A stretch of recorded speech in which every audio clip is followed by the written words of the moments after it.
Tak hanya lelaki dan perempuan, masyarakat Bugis memiliki 5 jenis gender ini. Pada tahun 1998,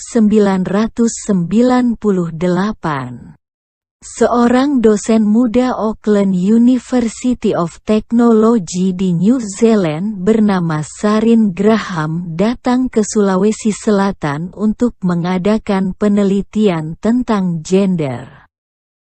Mengapa harus jauh-jauh datang ke Sulawesi? Jawabannya simpel. Karena dalam adat masyarakat Bugis, gender atau jenis kelamin tidak hanya 2, lelaki dan perempuan, seperti yang kita tahu. Melainkan ada 5 jenis. 1. Gender lelaki dan perempuan. Suku Bugis adalah masyarakat yang mengakui gender secara status biologi, jenis berdasar alat kelamin, serta gender berdasar pada perilaku dan perasaan.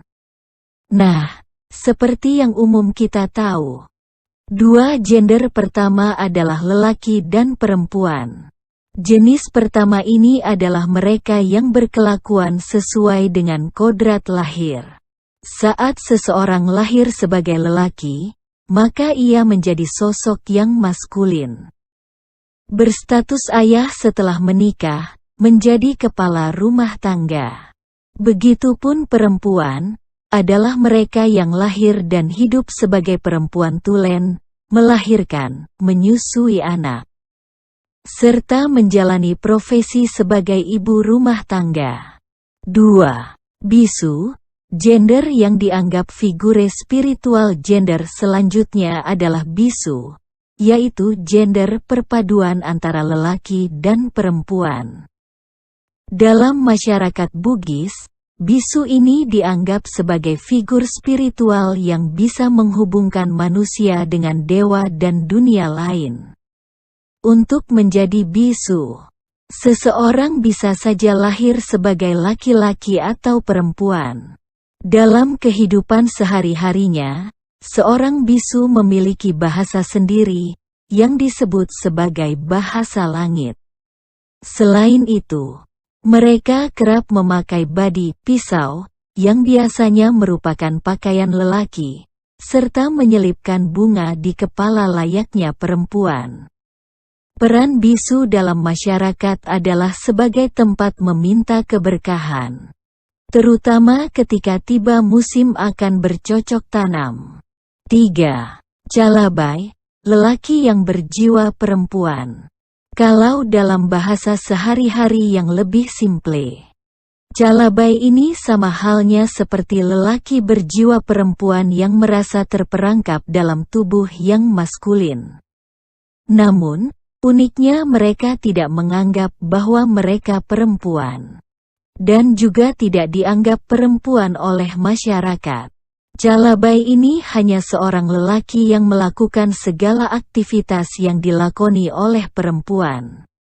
Misalnya, saat ada pesta pernikahan mereka yang bertugas memasak, mengurus dapur, serta sederet tugas para perempuan lain. 4. Kalalai, perempuan berjiwa laki-laki. Nah, gender terakhir adalah oposisi dari calabai. Dalam artian, ia adalah seorang yang terlahir sebagai perempuan namun melakukan pekerjaan dan aktivitas para lelaki. Dalam buku yang ditulis oleh Sarin, ia menjelaskan jika calabai menekuni pekerjaan berat seperti membuat peralatan logam seperti keris, pisau, pedang, atau menekuni bidang seperti supir angkot, tukang bangunan, pekerja kasar, del.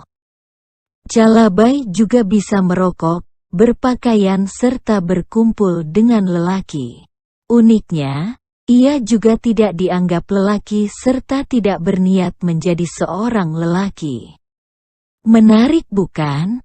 Tak perlu jauh-jauh ke negara Eropa ternyata untuk belajar mengenai gender.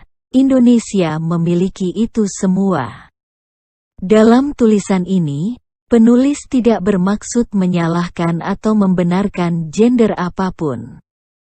Hanya menegaskan jika dengan segala kearifan lokal yang kita punya, kita bisa saling menghormati satu sama lain, layaknya yang dilakukan oleh orang-orang Bugis.